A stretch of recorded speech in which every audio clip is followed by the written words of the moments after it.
जय श्री राम मित्रों, आप सभी का मेरे इस YouTube चैनल संस्कृति विसुधा में हार्दिक अभिनंदन है।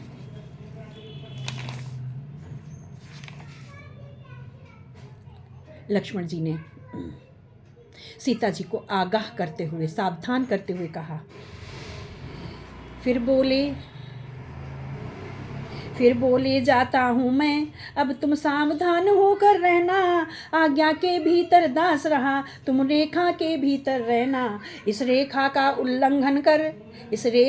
उल्लंघन कर जो पर्णकुटी में आएगा, है आन उसे ये लक्ष्मण की, वह वहीं भस्म हो जाएगा।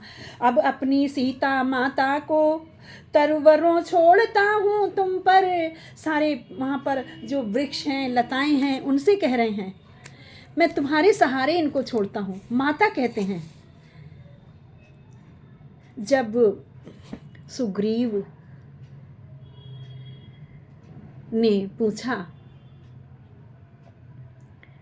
कि कैसी थी, जब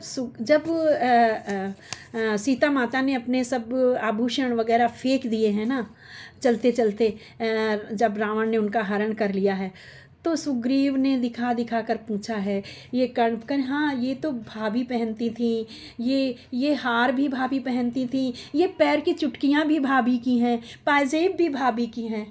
तो उन्होंने कहा, ये कर्णफूल, ये नहीं पता मुझे किसके हैं। सुग्रीव हैरान, कहने लगे, तुम्हें ये नहीं पता है कि कर्णफूल किसके हैं? लक्ष्मण ने बहुत सुंदर जवाब दिया है। उन्होंने कहा, माता थी वो मेरी, मैंने उनके पैर देखे हैं, चरण देखे हैं, मैंने उनके मुख को आज तक भी नहीं देखा है कि कैसी हैं। धन्य है लक्ष्मण, धन्य है लक्ष्मण सा भाई। तो वो सुग्रीव से कहते हैं, मित्रों कितना अलौकिक वृत्तांत है ये।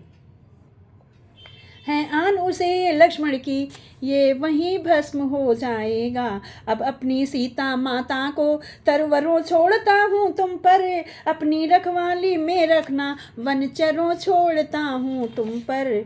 पक्षियों तुम ही अब रक्षक हो, तुम पर ही अपना घर सौंपा। हे पंचवटी, हे पर्णकुटी, सीता माँ को तुम पर सौंपा। सभी को, क्योंकि हम वन देवता, गृह देवता, ग्राम देवता सब कहते हैं ना, तो वही मानस में बाबा गोस्वामी तुलसीदास जी ने यह जताया है, यह दर्शाया है कि ग्रह देवता होते हैं, स्थान देवता होते हैं, क्षेत्रपाल देवता होते हैं, पशु पक्षी देवता होते हैं।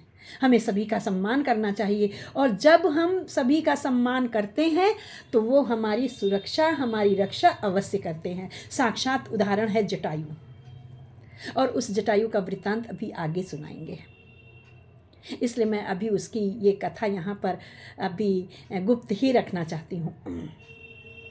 यह कहकर लक्ष्मण चला न जाता, हाय।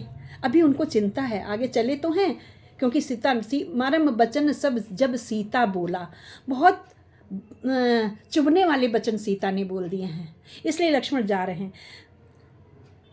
जाते ही लक्ष्मण के आया कपट निधान, सीता के कान में पहुंची ये मृतपान। बाहर तन की शुद्धि को होता जैसे नान, भीतर मन की शुद्धि को वैसे ही है दान।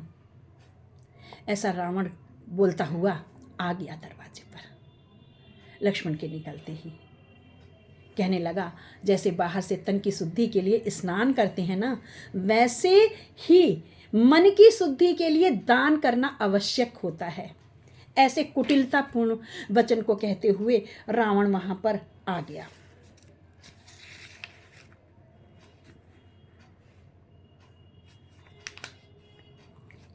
और सीता ने क्या देखा?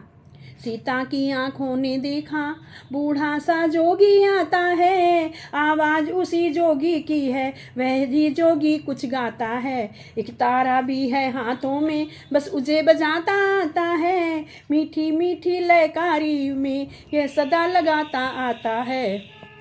जय श्री राम मित्रों।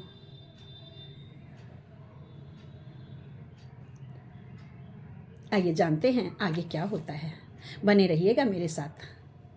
बोलो राजा रामचंद्र की जय।